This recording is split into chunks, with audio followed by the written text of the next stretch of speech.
You know, the number of car accidents that are caused, the number of broken relationships, the number of, you know, health That's problems, true. the number of cancer. That's true. Alcohol is by far number one.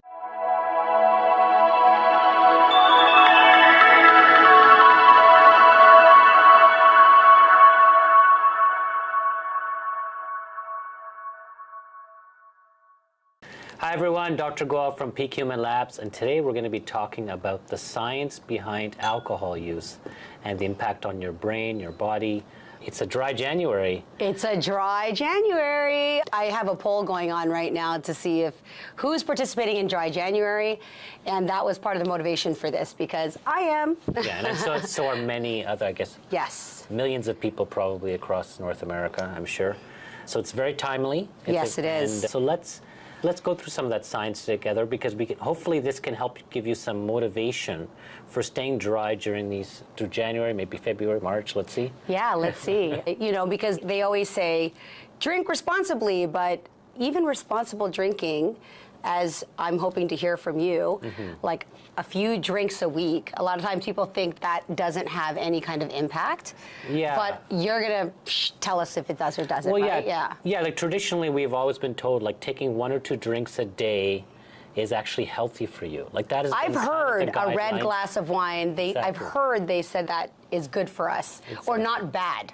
Yeah, it's right? actually been told that it was healthy, and that really came from data, like studies where they looked at, you know, millions of people, and they were able to find that, you know, people who drank about 2 drinks per day actually, you know, lived longer and had, you know, better health outcomes than those who didn't drink at all, or those who drank excessively. So there was kind of this thinking there was a Was that a recent survey? No, this has been way long. Yeah, probably like, a while ago. 10, 20 years ago. Yeah. You know, so even up to until, you know, last year, there was a big meta-analysis of where they looked at 4.8 million people, and they basically showed that there was no benefit to not drinking less than 2 drinks a day.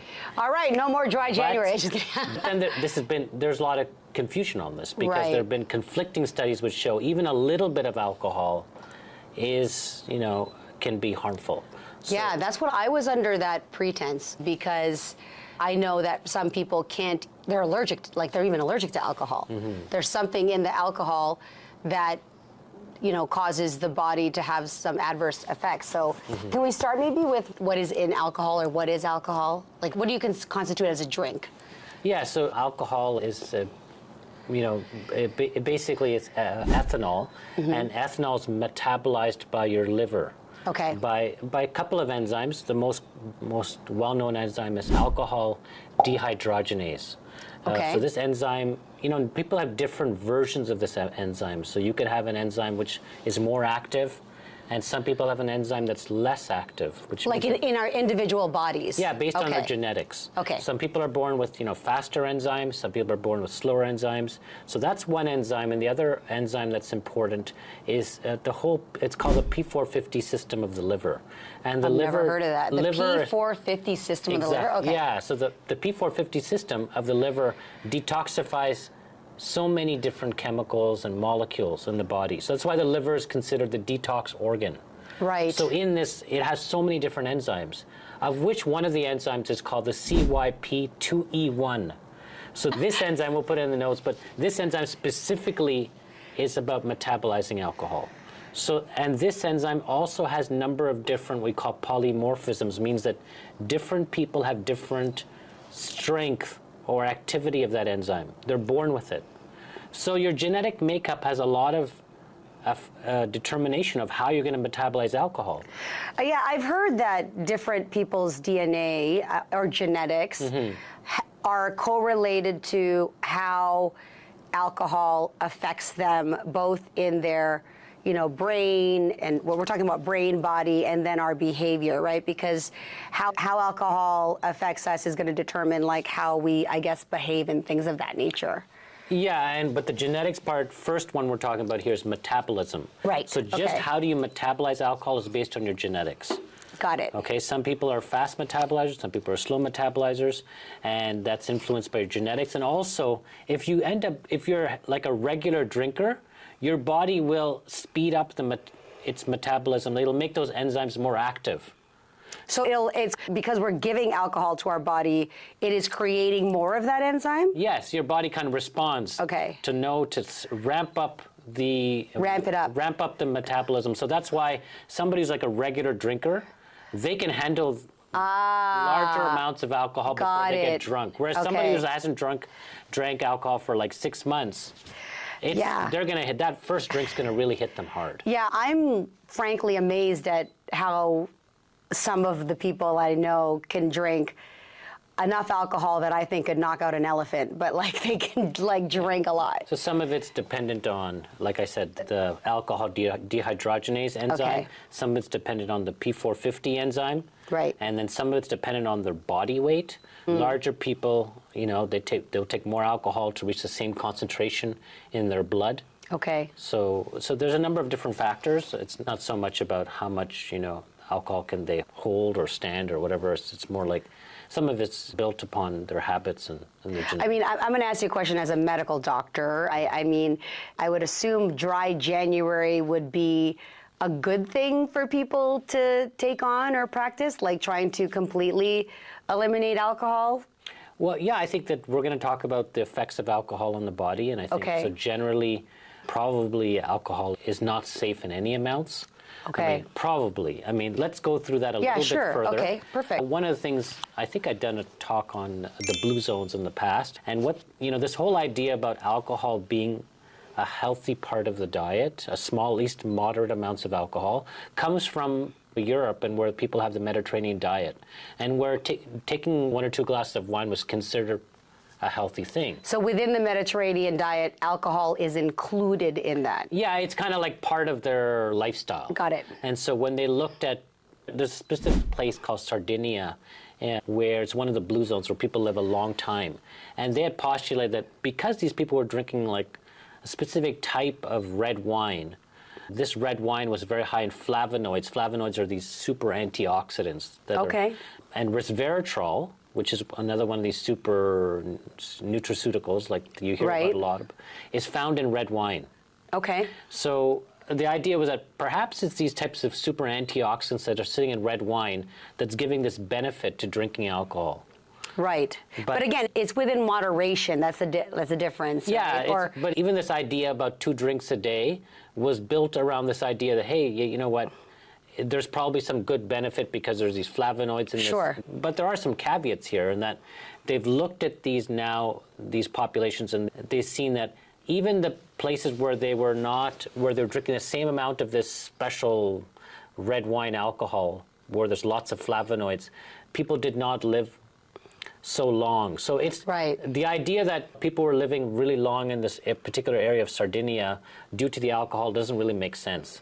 So there must have been another factor. They ruled out that alcohol was actually contributing to the longevity, right? Exactly, because we have other blue zones where people do not drink. Okay. Like the Seventh-day Adventists in California do not drink at all. Right. And they have very long lifespans. So it may not be the alcohol, and maybe that 1 or 2 drinks does not play such a big role. It may be that the counter other aspects, the social activity of drinking with somebody and having the positive social relationships, that has a protective effect. And so that 1 or 2 drinks doesn't make such a big difference because you're having so much positive of being low stressed and happy and having a good time with your friends that outweighs any risks of the 1 or 2 drinks. Yeah, I don't know if you've heard, and people will literally say this because alcohol is so normalized that people forget that, again, it's a poison for some people. Like they actually equate alcohol to being a poison, right? Why is that? Would you classify it as a poison? Well, it kind of makes sense because alcohol is metabolized as acetaldehyde, which is a carcinogen, a known carcinogen. Okay. And then another enzyme converts it to acetate, which is safe. But, okay. And then like, just excrete it. It sounds bad. But that middle metabolite is actually a carcinogen. So that's why alcohol use is linked to a number of different cancers. I was just going to say, isn't carcinogen and cancer synonymous to each other? I think there's about 7 different cancers for which alcohol is related to. They have they've directly correlated. Yes, it's right here. Right. So basically alcohol is a potent carcinogen, and basically alcohol contributes more than 75,000 cases of cancer per year, and causes nearly 19,000 cancer deaths per year. So it's from alcohol itself. So yes, we know about smoking and cancer. Wow. But alcohol is a direct cause of 7 different cancers, head and neck cancers, or mouth. Because again, the alcohol is touching the mouth mucosa, the pharynx. This is new to me. I have never ever heard a correlation between drinking alcohol to. I've heard liver disease. Well, liver cancer. I didn't know liver cancer, Yes. and then organ failure. Right, once your livers can't metabolize and all of that good stuff, then nothing else, everything else starts to deteriorate. Right. Right, but I did not know that about cancer. That's So basically 7 different cancers alcohol can cause, a direct cause of head and neck cancers, or that's oral cavity, pharynx and larynx, esophageal cancer, so that's pipe. So again, just think about where the alcohol has to go. It has to go down this pipe, so it's going to irritate the mucosa of your pipe. Then liver cancer, breast cancer, and colorectal cancer. So let me ask you, would that have been in that? I don't know if you have the data on that, or while you were doing your research. Yeah. Was that only for people who were excessively drinking, or could that have been even with people who moderately drank 2-3 times a day? Just it looks like they were consuming alcohol. It looks like it's a little bit of a larger consumption. Larger consumption, yeah. I mean, but alcohol was the impact, so that's what we're talking about. Yeah. And they have perhaps some less clear-cut link between alcohol use and prostate cancer and pancreatic cancer. Okay, but those other ones were pretty obvious. But the 7 are clear-cut. So somebody drinks less, they're definitely a lower risk to somebody who's a heavy drinker. But even at 1 or 2 drinks per day, there's a small risk of cancer compared to a non-drinker. Got you. So there's still a small risk, but it's. So what would pose the greatest risk then? Oh, I think again, it's probably a linear relationship. Means that if you are increasing your alcohol use, you're going to have increased risk of cancer. In various organs. So I think that's. Well, I'm so glad that I decided to give my liver a break for 75 days. So. What's the biggest risk? Is alcoholic liver disease. This is what we normally talk about. And so how does this happen? Because basically what's happening is that fat starts to accumulate in the liver. And we talked about fatty liver previously. Yes, we did talk about fatty liver disease, yes. And so when fat starts to accumulate in the liver, inflammation also starts to form around the fat, and cells start to get damaged, and when inflammation happens, then we start to have scarring. And fibrosis. Fibrosis means it gets the hardening. Yeah. And when that happens, that's alcoholic cirrhosis. Cirrhosis means that the liver has become hard and is not functioning anymore. These cells are not detoxifying, and they're not doing their job. It's like it becomes a dead organ. It's like this piece of paper. Exactly. So what about genetic makeup then? How much of that is impacted? Yeah, for sure that, like I was mentioning before, is that your genetic makeup will tell you how you metabolize alcohol. So if you are somebody who can potentially metabolize quicker, then you can metabolize this acetaldehyde quickly and have less risk. But for example, in people of Asian descent, there are 2 genetic variants where they don't metabolize as quickly, and other ones where it metabolizes much faster. Imagine if you metabolize the first one much quicker, you're going to have a lot of acetaldehyde around, which is a toxin. Right. Which then contributes to having more of this carcinogen around your body. And then cancer. And then let's say if they don't have the second enzyme to get rid of this carcinogen, which makes it safe, so this is where it's not so complex about one particular gene. It's like the whole flow. So we kind of skipped over actual alcoholism and addiction, right? And I know you wanted to share something about the impact on the heart and the brain. That's what we're actually talking about. But what is it in the alcohol that is so addictive that people literally cannot stop? And people die from alcoholism. Do you know what it is that Yeah. that they're addicted to? So when we talk about addiction, there's different types of addiction. Some people have what we call a psychological, and we use the word dependence actually. Okay, dependence. So dependence. As a physician, you use dependence? Yeah, we use the word dependence means that, and even word tolerance. Okay. So basically what happens that there's a psychological dependence. It means that alcohol kind of creates this feeling. It makes you more relaxed, kind of like the disinhibition that you feel with alcohol. Or the lack of inhibition. Yeah, the inhibition, yeah, exactly. You feel better, you're more relaxed, you're happier. Like at least in the moment you feel happier. Right. So people have that psychological dependence on that feeling, and it's kind of an escape. So that's one way. What's one reason why people develop this habit of regular drinking. Yeah, now that you think And it's then just, also, it sometimes helps you go to sleep. Right. Sometimes you want to get away and relax, and it helps you go to sleep. So that's one thing. The second thing is that it also has a physiological dependence it creates. Okay. So it So stimulates... this one's body, like when people go through withdrawal, they have That's these... called a physiological... Okay. They're dealing with the physiological dependence. So, for example, alcohol stimulates what we call the GABA receptors. These are the receptors that make you relaxed. So that's why alcohol makes you relaxed, because it stimulates the same receptors as, let's say, a sleeping pill does. So GABA receptor, are they GABA? Yeah. Are they in the brain? GABA, yeah. It's a GABA receptors in Okay. the brain, which are used, which basically, when you stimulate them, your brain gets more relaxed. So it helps with anxiety. So when people start to stimulate those receptors, they feel great. But as soon as you take it away, you're going to start to feel anxious. Right. You're going to feel unwell. You're going to feel like even more paranoid, like or you even really more want anxiety. that feeling of relaxation back. Okay. Because the GABA receptors, you like that feeling. That's why sleeping pills are also Addictive. Okay. dependence. Okay. So any type of time that you get into you're stimulating these type of receptors, your brain wants to get back to that good feeling. And so that's called physiological dependence. So alcohol is one of those things which has a psychological dependence.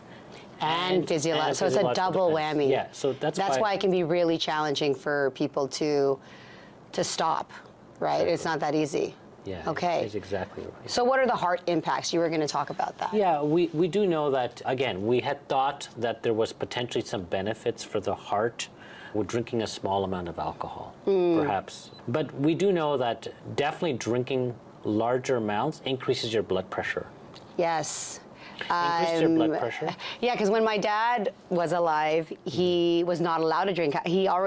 We're genetically, we did a high blood pressure thing. I had to check my pressure. Yeah. But and I didn't even correlate that, Sanjeev, that my increased alcohol intake, because I was very social, and by increased alcohol, I'm saying 2-3 times a week, I would drink with clients, by myself, like glass of wine or 2, tequila all summer, like, oh, it was terrible. And then my blood pressure spiked. Right.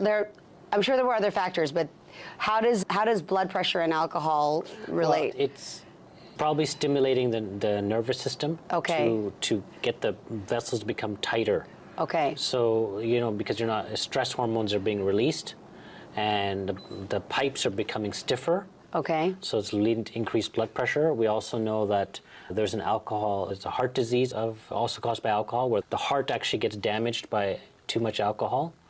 And it can also cause something called atrial fibrillation, which is a rhythm disturbance, where the heart is not beating properly. So almost like a murmur, but even worse. It's called atrial fibrillation. Yeah, it means it's irregular heartbeat. Irregular heartbeat, and that can lead to blood clots in the brain and stroke. So it has a lot of problems, and problems. There's no benefit.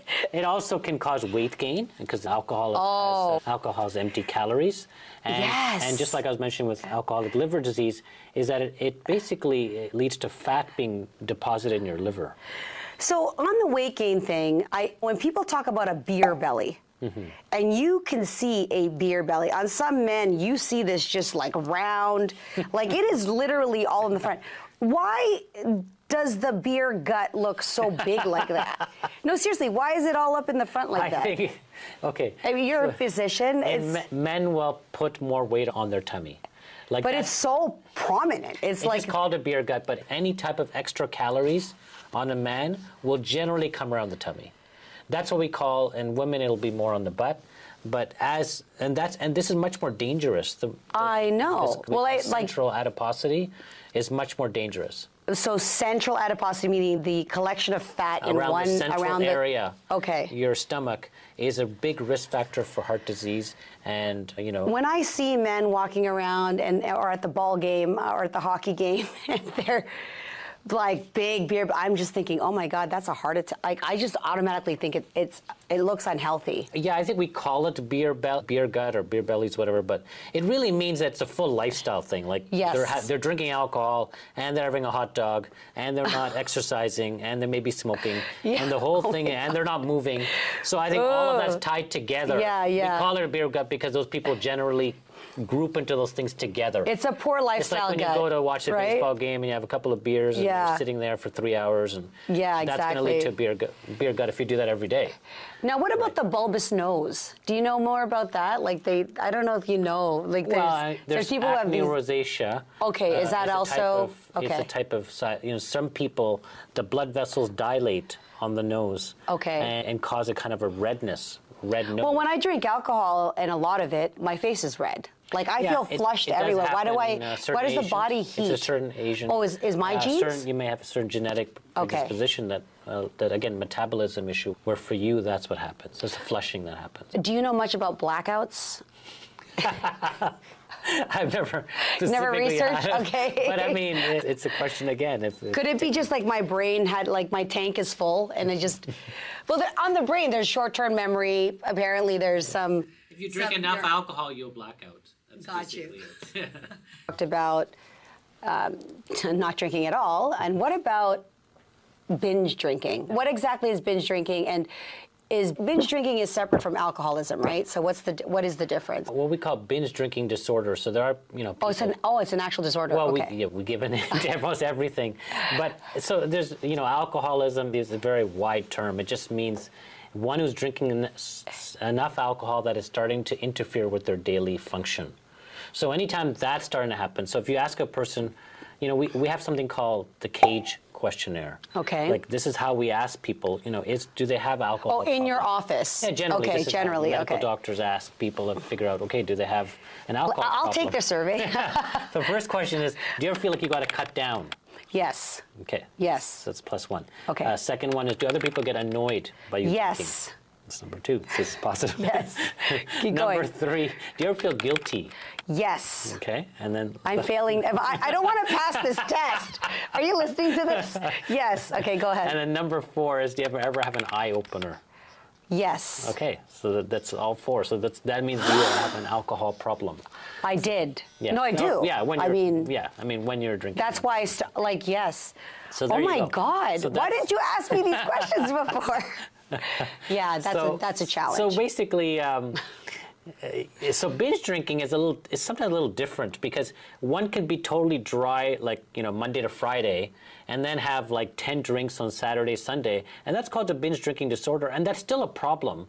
That may not be the same problem as the person who's drinking every day. Yes. But it's still going to have health problems.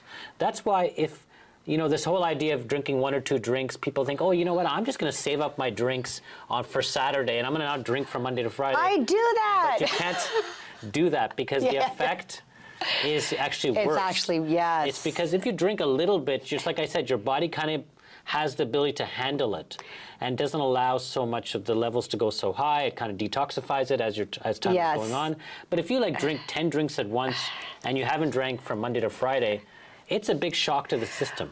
So shocking that I don't remember the night before. And then I asked that question because I felt like that's why I was interested in this conversation, and why I took on dry January, February, March, 3 months, 75 days, is I noticed that alcohol for me, on my frame, because it's also based on your body type, weight, how much you can drink. Yes. I clearly don't have a great tolerance. Like I think I do, but I don't. I like the taste, but I don't like the impact. So unfortunately with alcohol, and this is they call them, when you're drinking, it's a creeper, right? You're drinking those drinks, you think you're okay, and then all of a sudden, I'm not okay.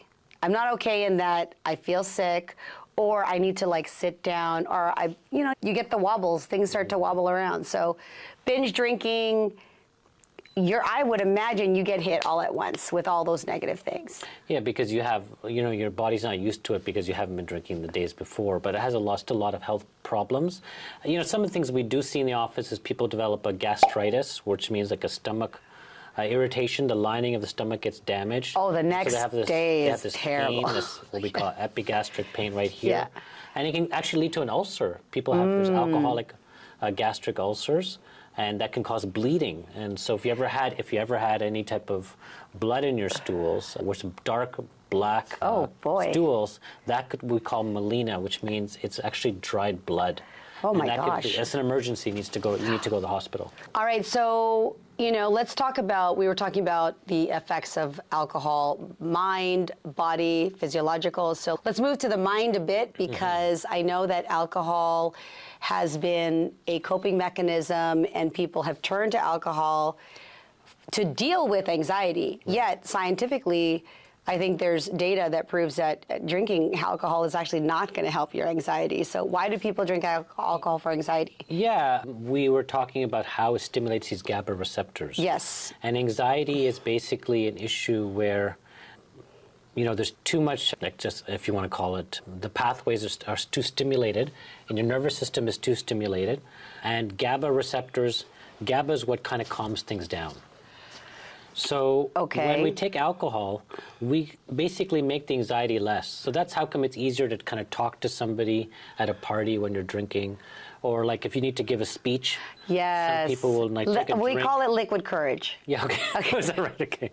So you want some liquid, and you know what? I've been guilty of saying that. Just have a drink, liquid courage, right? So because of that reason. Yeah, the same thing when people take a Xanax or a Valium.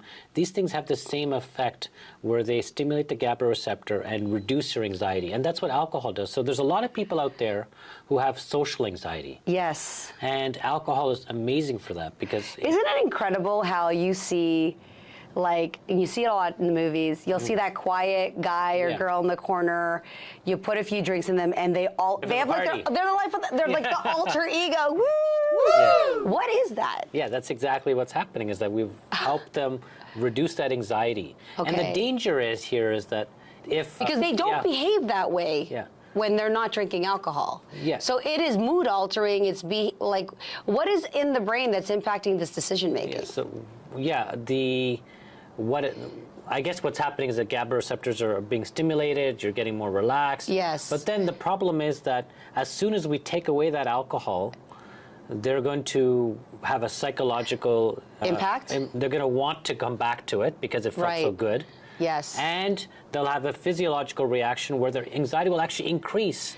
They'll actually have rebound anxiety, what we call rebound that doesn't sound good. Anxiety. Yeah, rebound relationships, they don't work.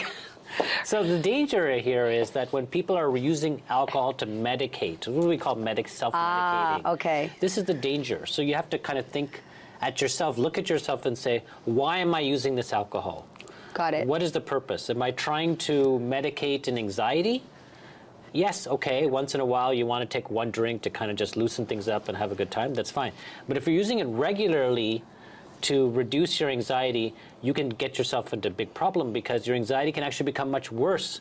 I've seen people who start developing anxiety disorder, like they start to have panic attacks, which they never have any before because their body's all of a sudden more revved up. Well, there's feel-good hormones, and I'll name them out loud, like there's the dopamine and serotonin, but then cortisol is a stress hormone, right? Mm-hmm.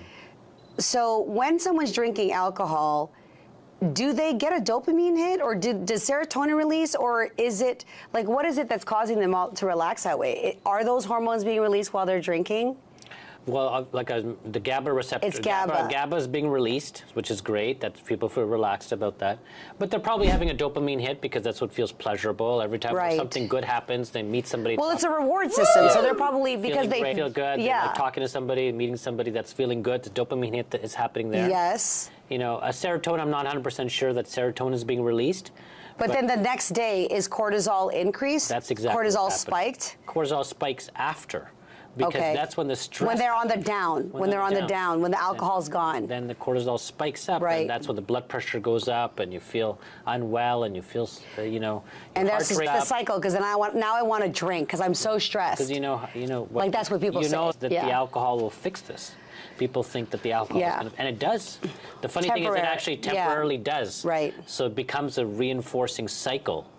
And I think that's the danger. That's the thing that, and when I was hearing you talk about doing the cage questionnaire, I'm like, You're still coming back to the cage I like questionnaire. anxiety right now. I feel guilty. No, I mean, sometimes it's a lifestyle thing. You're unaware. You haven't done the research. Your blood pressure's up. And then it's January and you're like, I need to change my lifestyle.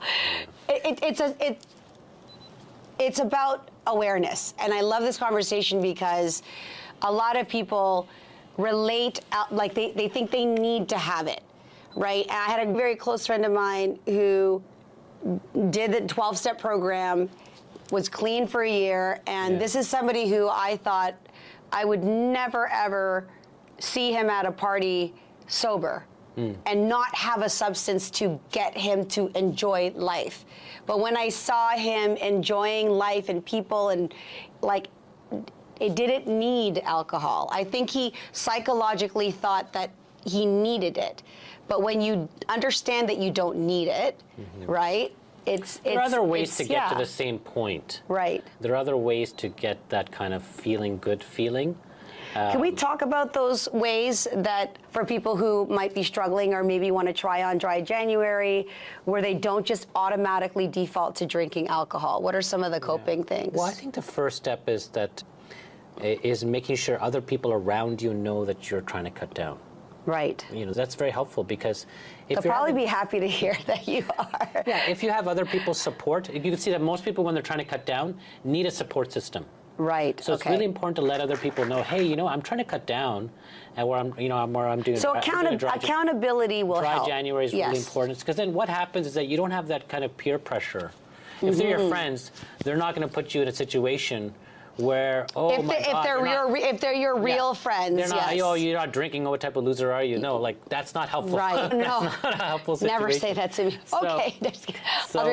That's what I would say is first step is enlist the support of people around you, and make sure they're on board and they're going to be supportive because this is it's not like this. Yes. It's a habit and behavior that needs to be changed. Right. So that's one thing. Second thing is that if you are going to have a drink, try to make those drinks less frequent, less amount, and less frequent.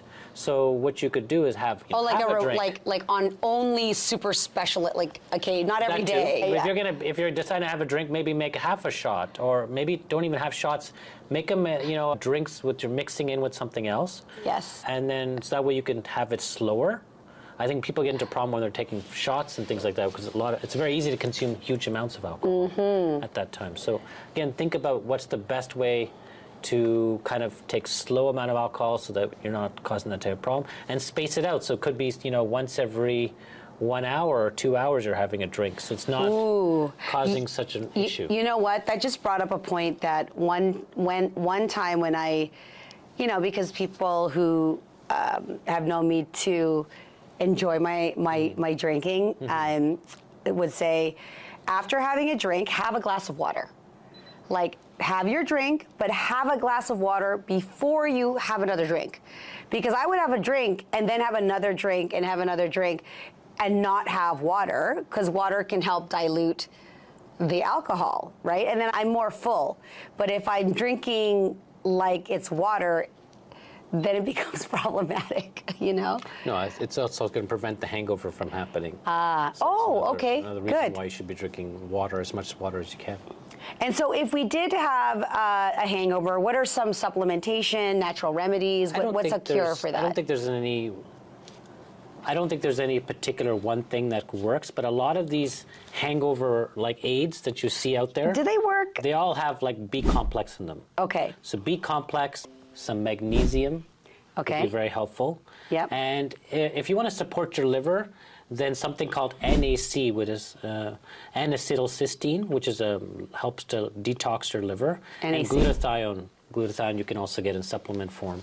The drip, vitamin drip. Yeah, Would that vitamin not drips, help? it's possible. I mean, I came to you before I knew I was going, because that's also preventative. If you were saying drink a lot of water prior, or do a vitamin drip before for hydration. Or after. Or after. Yeah. So if you do it before, it's kind of preventative. If you do it after, you're just replenishing. Yeah. Right? Exactly. It's going to help speed up the metabolism, getting rid of the alcohol out of your body. Does alcohol have like I heard it's a diuretic effect, or does it have caffeine in it? No, there's no caffeine. There's no caffeine. It is diuretic. You have to pee it out, and but dehydration. some drinks have a lot of sugar. Is that the situation? That's okay. True. Empty calories. Empty calories. Even alcohol itself is a type of sugar. Oh, yeah. Wow. That's why fat builds up around the liver. Okay. Because these are extra calories the body doesn't know what to do with.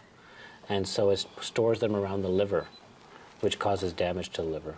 So what, after going through all of this, what would be your best advice or, I guess, guidance to people who, like, what question should they ask themselves? I think they should ask themselves the cage question. If they're 4 out of 4, what's the next step? What do you tell somebody like that? Yeah, 4 out of 4 is wake up single, but there's something going on, and you need to address the alcohol in your life. So definitely that's where you speak to close friends around you, maybe speak to your doctor, to see what could be the next steps.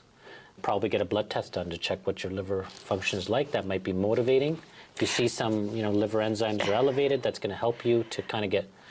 I guess that's what I was curious about as well. From a medical side, if somebody is suspecting that they may have some challenges, or they're curious about knowing their body, if they were to come see a doctor, everyone has, I would assume, a physician. We're in Canada, for those who are in Canada. What test would you recommend? If you were somebody's, would they just do a regular blood test, or would they do a blood test, a liver test, anything else that you would recommend? Yeah, I think, it's usually part of a liver test is part of a regular blood test. Okay. These liver enzymes are markers of liver cell damage. Okay. And, most doctors would be quite aware of that. So I think that's generally what I would do. I think the question to ask yourself is that, hey, do you want to continue this way? Because it's, you might be okay for a couple of months of drinking heavy, but over years and years, like I've mentioned, it has many health impacts. Right. It does. We didn't talk too much about the brain, but alcohol actually damages brain cells. Okay. It can lead to dementia. There's a particular type of dementia actually caused by alcohol. So you lose your memory. Okay. Like I said, it damages many organs in the body, including your liver. Right. You only have one. You end up with liver cirrhosis is one of the ways. It can cause 7 different cancers, which we talked about. It leads to a number of different heart problems, including your heart, high blood pressure, stroke, and atrial fibrillation. And then it also is probably depressant. Yeah. It means like it has apart from the effects on your brain, it actually can make you depressed because, like I said, you have this rebound anxiety. And when people, and maybe this is the real critical piece that we should talk about today, is that when you're drinking alcohol, your decision-making is not at the level of somebody who's not drinking alcohol. And so you tend to become more impulsive. Right. And so And impulsiveness is not always good. thing. Sometimes it's good to be impulsive. You're spontaneous, which is great. But sometimes you make decisions without looking at the long-term ramifications of something, and that could be something like getting into a car. Drinking and driving. That could be a very simple thing. It could be, hey, I'm going to just start a fight when I could have just walked away. Sure. It could be something like all of a sudden, not only you have liquid courage, you have liquid dumb decision making. Yeah, it could be like entering liquid ego. You have liquid ego. It's amplified, right? It could be entering into a relationship you should not be entering into. It could or be a bedroom. Yeah, it could be that. And so lots of bad decisions happen. And when you make multiple bad decisions, it takes you down a certain pathway where bad things are happening in your life. Yeah, and I think on top of that, when you're drinking because you wanted to feel great, now you're feeling guilty, you're making dumb decisions, you're going to feel worse. What are you going to do? Maybe drink again because you just made stupid decisions. Yeah, that's the giving up part. We're here to tell you that you don't have to be giving up. Oh, no, yeah. Let's say that, hey, we want you to just become aware that there are long-term consequences. Yes. And part of that is just the natural thing that alcohol leads you to make, if you're drinking regularly, bad decisions, and Yes. bad decisions lead to a bad outcomes. Yes, yes. It means the bad lifestyle, and so unhappiness. Yes. So I think that's the key takeaway point, is that sure, drinking once in a while is not a big issue, but if it's, again, impacting your life, then that's the real issue. And I want to end off with this very interesting study which was released in 2010 by this Professor David Nutt from the UK. And Okay. he was a very high position researcher. And what he did was he looked at the effect of all the drugs in the world, and he said he looked at the effect of alcohol, and it actually caused the most mortality compared to all the drugs Wow. out there. So of all the drugs, all the drugs, and available, we're talking like heroin, everything, and we're talking marijuana, fentanyl, cocaine, all of okay, it. everything. So everything. alcohol is the number one cause of mortality. We call it mortality and morbidity around the world. So he was actually like, nobody likes to hear that. He lost his job at the government because they didn't want to Okay. hear him say that. But that's the complete reality Oh, of yeah. when we look at the stats, the number of car accidents that are caused, the number of broken relationships, the number of health That's problems, true. the number of cancer. That's true. Alcohol is by far number one. So even though it's considered normal in our society, Yes. it's considered like, hey, this is part of it sort regular. of feels, I hear in people experience getting more flack from not drinking, and people like saying, like exactly to your point, like, oh, just have a drink, just have one. People are more encouraging because it's socially acceptable versus saying, oh, no problem. It's like there's more peer pressure to drink than there is support to not drink. So that's why I thought it would be great to have this conversation. Yeah. So that's the only other thing that I would say is if you know somebody that is not drinking, like support them. Don't make them feel the one that's, the outcast. You don't need to drink to have a great time. Yeah. Yeah. And I think that there could be substitutes we could use. I mean, there's nothing that's exactly going to be like alcohol, but Well, you know what? A virgin drink is the same drink without the alcohol. So the point of, I want to socialize, it's the habit of having that in your hand. that's the psychological. Right? It's the psychological aspect. So while everybody else is getting inebriated, you could be enjoying the same flavor minus the alcohol. So And that's again, one it's, thing. It's the strength of, like that's what I said, the amount of alcohol, how often you're having Yes. it. All of that can be under your control. Yeah. Great. Well, thank you for this discussion. I know that I am very pleased with my decision to great. You did eliminate it for the next, I think 75 days could end up being several months. Who knows? Yeah, no, I think it's because part of a lifelong new habit. I Yes. hope. And I think for our viewers out there, I hope you really enjoyed this podcast. Yes. Please like the channel. Yeah. Subscribe to it and send us your feedback and your comments. 100%. And by the way, for some supplements that will help you overall with brain health, gut health, and anything that Peak Human has to offer in terms of overall longevity and wellness, go to peakhuman.ca. If you go to peakhuman.ca /rewards, Yeah. is that right? We have a Peak Rewards program as well that you may want to subscribe to. There's some content in there and some special discounts for all the amazing things that we've got going on. So And most of all, you get to support us and we can make more videos and give you more absolutely. information. So if you have questions, comments, please, that's how we provide content. It's for you guys. So thank you. Happy New Year, and we'll see you next week. Take care. Bye.